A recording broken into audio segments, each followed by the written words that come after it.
All right, so we are live, Mr. Hanks, and Good morning, Mr. Tommy. good morning. Is it morning? No, just after midday. Just after midday. Well, okay, Yeah. right. Maybe you're still on the other border. Yeah. We don't have daylight savings here Oh, in yeah, Gold yeah. Coast. Border going through here. Oh, yeah. So how are you, mate?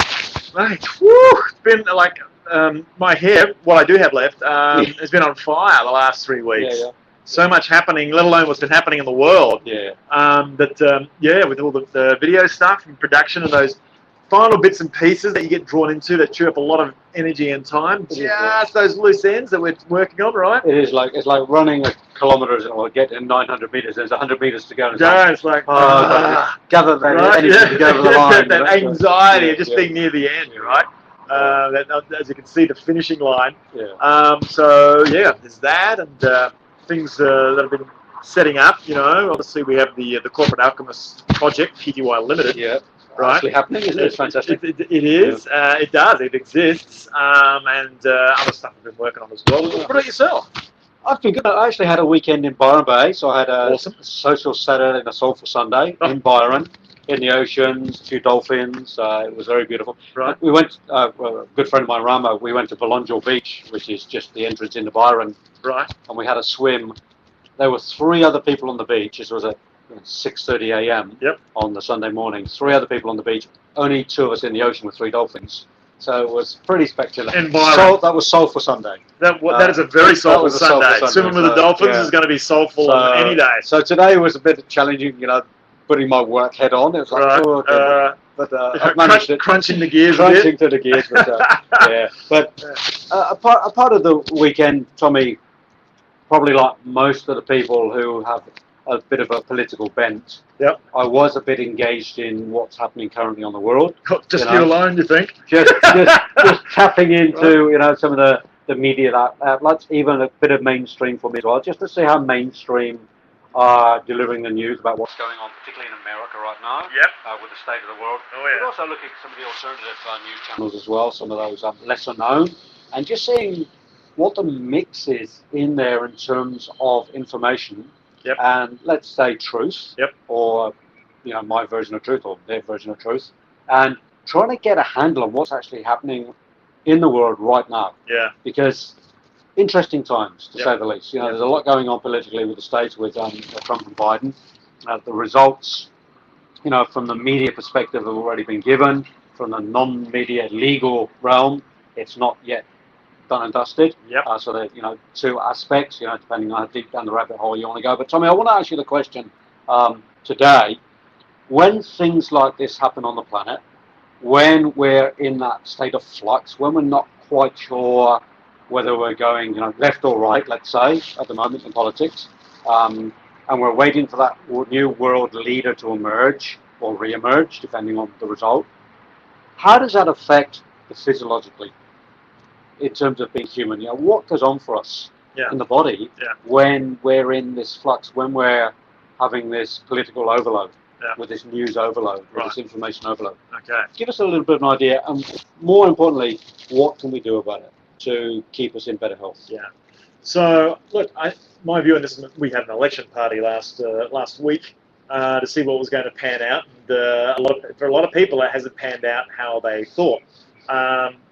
So in that, people start to become disappointed. They start to become anxious. There was, you know, they would have had an expectation either way, right? And so when that happens in life and something that's bigger than you, and it doesn't get, well, I guess it could actually get a lot more bigger. It's when it becomes very personal. You have a situation that's quite dramatic, but this is to do with something that is going to affect the whole world, right? And, you know, there's this left and right happening between, is it Trump, is it Biden? You know, the mainstream media, of course, and, you know, depending on which team you're batting for, there's a mainstream message that's coming through, but the process isn't complete yet, and it's very neck and neck, and you've got, you know, there was this surge that happened from Trump, and then all of a sudden, all these 700,000, I think it was, votes that went missing overnight or something that, you know, just changed, it's fell off a cliff, to then now it seems to be swinging back, and, you know, you've got allegations that are going, so there's all this turmoil right now. It's a real turmoil is a great word, isn't it, right? because it is turmoil. It is right? Turmoil. Yeah. And so at the moment, you've probably got Biden supporters sort of celebrating. But if you go back, when Gore and Bush were going at it, Yes. they actually took 30 days until Gore conceded. Yes. No, it was 30 days. Actually, Gore had won. He was president-elect, Yes. right, for 30 days. And Gore then it swung a little bit back to Bush. And 37 days, so 7 days after that happened, Gore conceded. Yep. But what I've heard, and I'm pretty sure this is correct, is that, why can't I even remember this? Obviously, it wasn't as that focused on the US elections, I was on this one. That if Gore hung in there and didn't concede, that apparently he would have got in. Okay. I heard, right? Now, So there's a few rabbit holes there to so go down. there is. So could you imagine the turmoil and people go, too late, right? So what happens when you're in that situation? Especially one that's got there's in the most important election in the history of the world at the moment, as far as we know. This is going to depend on the level of mindfulness I think each individual has versus others, right? And especially if people haven't questioned a lot of stuff and are watching mainstream, that's where they are going to be going. Yep. People that would have dug deeper would have a different view on this, but that's just information through our 5 senses that we're talking about there, right? Whether it's your ears, your eyes, whatever, Bit of touch screen. Bit of touch screen, could be braille, who knows, right? But then it comes down to how are you going to respond to this external stimulus turmoil that's going on, right? That's a good point, Tom, isn't it? Like the response. Yeah, the response. Because that's all we can do. So we can take responsibility for how we respond to any given situation. Yeah. Physically, emotionally, mentally, spiritually. Yep. So some of the key aspects then, Tommy, of how to respond in a positive way. Yep. What can people do? Well, look, this is where your physiology can come into this, right? Because you are the stimulus, and this is the key part, and it's the key part that you actually can control, is how you're going to respond. But what that means is, firstly, you're going to get stimulated based on your interpretation and perception of what's going on. And what's happening is the information that you're looking at, and you could be getting good or bad or whatever you want to call it, however you want to judge it, for want of a better word, information that you are allowing yourself to focus on that's coming in and flooding through the brain, right? So, whether you're looking at mainstream, non-mainstream or whatever, that's coming in.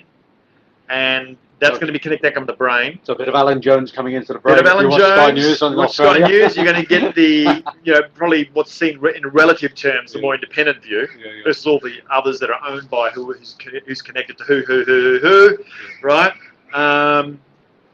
But you're going to go, okay, and you're going to get a certain opinion on this based on your information, your database. Once again, it's going to go and it's going to check with the amygdala for survival type stuff. That's going to trigger off again different biochemicals, right? And the only way people that are more evolved and more aware from a consciousness point of view will be able to play that game differently. But some of the tricks, no matter where you are on that continuum of how mindful and aware you are that these things are happening, one thing you can do that's quite tangible is exercise. Yeah. Move. Because when you move, endorphins trigger off, right? And so you will feel different. Now, here's the trick, though. When that's happening, it's sort of at the time that one of the lesser things that you actually want to do is exercise right now. Yeah, okay. Right, when the house is burning. That's interesting, isn't it? Right. Because probably the automatic response is to get into, I need to be more fit. Right. I need to move a bit more. Oh yeah, you're not going to be thinking about that right now. Yeah. Right? You're going to be going, oh my God, what's happening, and what would that mean? Based on your interpretation, the information, you'll do this in varying degrees depending on how advanced you are in being mindful and aware that your body is triggering off right now. Right? So not just emotionally, but chemically, there are things that are happening because of how you are interpreting the information that you're looking at. So exercising, taking a break off it, and going out and going for a run, fortunately we have a pretty nice place here. Not bad. Right, not too shabby, right? Yeah, it's a nice colour of blue today. But even in the gym, move. Just move. Start walking, and perhaps even starting to have a conversation with someone. Go and have a coffee to move your attention, because where your attention goes, energy flows. Well, get that equation happening in a healthy equation as far as what information flow, connecting with people. So, you've got in there, and your diet is really important too, right? You could go on the booze or something like that, or, take some drugs. So that's probably going to happen a little bit with some people, Tommy, because, the stress factor is going to come in for some people. Because, they might be so politically, connected and motivated that they want a certain party or person to win. And if the opposite's happening, they could revert back to, drug, alcohol, or whatever that is, just to calm themselves, which, as we know, long term doesn't calm anyway, but the perception is it calms. So there's going to be a negative effect on the body just by substance, sort of caution around substance. So totally, and what that's doing is biochemically changing stuff for you to feel better. It may hit your GABA in your brain a bit more and sort of take you out of an anxious state to being calmer, like alcohol does that. But these are temporary escape things, and if you do them too much, which a lot of the world does, it's actually detrimental to your physiology. Your anatomically, things will start to break, right? So you've got to be really careful. So there are healthy ways to manage through this, and you're in the gym of your mind and exercising that on changing how you're thinking about certain things. It's easier for you if you start to move, if you take your attention off the item that is bringing that anxiety, take yourself out of the room and catch it at 20 kilometers, not 100 kilometers when you are deep in it. Because it's just so much harder then you've got to have some real mindfulness and awareness, consciousness about you to pull out of that. And if you're a trainee on this game, you want to catch it early, see it, be aware of it, and get out of there sooner before it drags you down. This could be even a situation where an argument, with your partner, be it your business partner, be it your more emotionally involved partner in life. Catch these things early, right? Get out and do the exercise. Excuse me, I just need to, because I'm getting triggered. You don't even have to say that. So look, I need some time out. Just give me a moment. This is important. Right? If it's with somebody else. Tommy, I want to bring this back into the workplace, into the business corporate space, because obviously politics, there's always division of politics. Somebody in the office will be Trump, somebody for Biden. So it's going to create some tension in the office. Because it's, people get in that war space. They get antsy, they get aggressive sometimes. Because they're so connected to their belief system around a particular party or an understanding ideology of sorts. So when there's tension in their workplace, what can the leaders in business do from a physiological perspective to encourage their staff or their colleagues or their workmates or their team leaders to do from a physiological perspective to help to alleviate some of that tension in the office? What can they do in the office specifically? Let's go there. Look, if this is affecting the whole team, then then you probably want to do a team thing. So hey guys, look, because if you're a leader that's half switched on, you're going to sense this, right? This is where some of the EQ stuff comes in, right? Emotional quotient and then relationship quotient stuff comes in, right? And then you've got adaptability quotation, right? But IQ, AQ, BQ, ZQ, mate. There's so many Qs. That's it, POQ, whatever. But you know what to say, mate. Just jump a queue. Jump a queue. Get to the front, jump a queue. All the far queue, right? So you want to sense it with the team and go, okay, something's going on. Get the team out of that situation. Team run. It could be, hey guys, let's go and have coffee. Just spontaneous. And teams love that when their boss comes out and goes, and everybody knows it's stress, and even the boss, and that leader comes out. He feels the electricity in the room, right? If he's half a leader, and he goes, "Hey guys, let's go and take a chill pill, right? Stuff's happening. World's a bit crazy right now. I know the pressure's on. Let's take a breather. Let's go for coffee. Shout, my shout, right?" The whole team goes, "Wow, I so love working for this guy. He feels us, right?" And go out and have coffee, and the leader will be setting the example of the way to be able to manage a situation. But if you've got someone that's really dragged the chain emotionally, as far as they're getting really pulled down, then quietly you're gonna send a message or whatever to that particular individual. Say, "Hey, let's go for coffee. How you doing?" Because it seems like what you're saying, Tom, you're not looking too happy right now. Give the body and the mind a break. You got it. Take it out of the situation. You can't teach it. Firstly, you can't teach a drowning person how to swim. Right. So if you're going to be a coach now, right, and whether you have your own coach or hopefully if your leader is half worth anything, they have coaching abilities. To take you aside, not for a performance review right now, of course. It's worse, right? Yeah, right. Oh, geez, I've got 2 days to get these into HR. No. Any leader worth half their weight in salt will not allow that situation to come while you're feeling like crap. And then he's probably set the meeting to catch up with you tomorrow because his book's so busy. And you're going, shit, it's going to be about my performance. And all he wants to do is take you for a coffee because he knows you're really suffering right now. So isn't it funny how we can interpret things? So maybe a chamomile rather than a coffee. Exactly, right? Yeah, right. Okay, yeah, rather than the coffee, which is sort of like make you more anxious, right? Maybe. You know what I mean? So that's, from a leadership point of view, that shows true leadership, and that's when you can really win some brownie points of trust with your team, is to help them when they're in this situation. Apart from a leader themselves, who should know about this stuff. That's why they should have got that gig to lead the team, right? So, yeah, I think physiologically, getting out moving, changing the environment. It's like scratching the record. Good old Tony Robbins used to be good at doing this. He used to call it the... not the disruptive moment, it was a pattern interrupt, he used to call it. So pattern interrupt that moment to get someone off that train of misery, right? So, Tommy, great information, because the world is in a place of flux at the moment. We're not quite sure where that global leadership is coming from, and we're all about leadership. And really, it's come to the point now where that position in the States, it's almost seen as the most prominent position in the planet in terms of leadership. I mean, one could say Russia and Putin and China as well, but for the Western, English-speaking world, it seems like America right now is heading that space in terms of that global leadership. And having that, Trump or Biden, it's going to be a divide. Not everybody's going to be happy. People are going to be affected, physiologically, psychologically, probably spiritually. And this is the time for the leaders to step in, isn't it?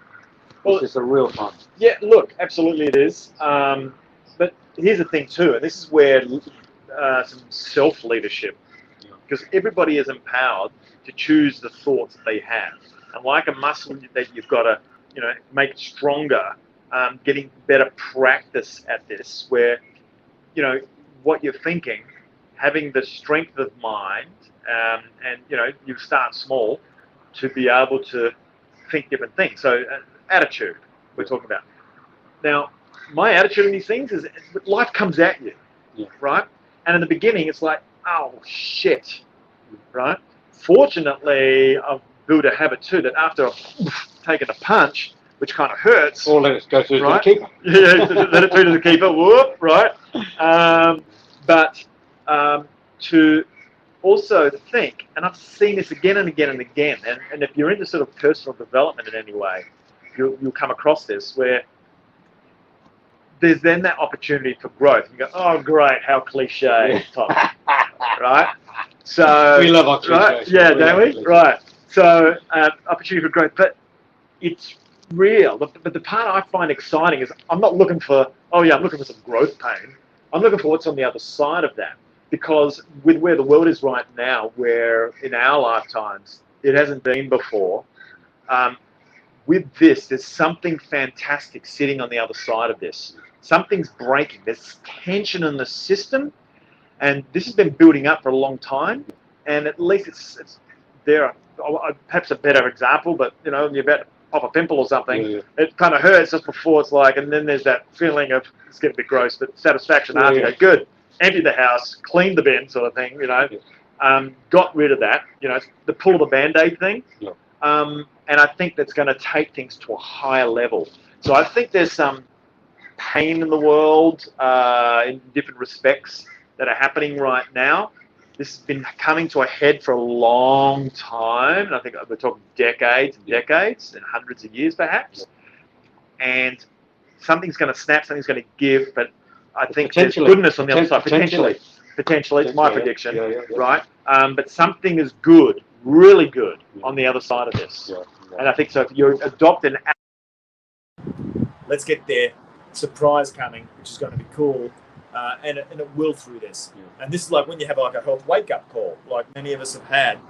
At the beginning, you're going, oh, shit, right?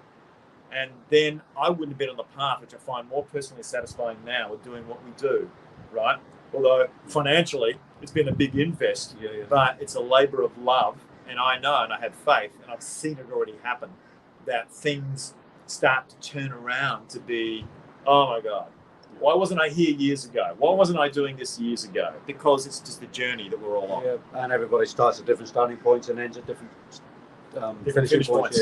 Right? So talking about finish, Tommy, I'm going to wrap us up. Cool. And I just wanted to ask the question, if people want to get in contact with Tommy G and to have that conversation, have that meet up with you, what's the best way to do that, my friend? Well, let's connect at tommygallant.com is one way, or you can go to biotechexec.net, and there's actually an executive lifestyle assessment on there, and if you complete that, that'll take you all of like 5 minutes max. That'll entitle you to a 20 to 30 minute call, because then we can use some time together with some information that I've got to map out a strategy on some health and performance optimization. And then we have your good self. So how do they get hold of you, Adrian? Come and have lunch or dinner with Adrian on the Gold Coast if you want to. That's great. He'll pay. That's a great. I'm happy to, as long as there's a client at the end of it. There we go. But you can go to my website, Adrian Hanks. Or you can find me on LinkedIn. And on Adrian Hanks, there is a calendar on there too. Click book in for a 15-minute session with me. Where am I right now in life? And we can ascertain whether we're a good fit to work together. So Adrian Hanks on all social media and all websites is pretty easy. Just Google it, Adrian Hanks. All right. Easy. And we've got the Corporate Alchemist page. Corporate Alchemist project page. We have on LinkedIn, where you'll see this. If you're it's one of the channels you'll see it. And the Corporate Alchemist project group. And we have a video coming to you, which we're going to be launching before Christmas, just in time for you to acquire at a very reasonable rate that we're doing as a special promo for Christmas. That's why we're working hard on getting the 12-part video series complete in the Corporate Alchemist project. We'll have our Santa sack with all the videos in it. We'll be delivering across the globe with our sleigh on our reindeers, mate. Get some Christmas something, so that'll be great. So, All righty. Thank you so much, Tommy G, and thank you everybody for watching and listening in. And we'll be back on Freedom Friday this Friday. Have a great week. We'll see you at Freedom Friday. Okay, guys.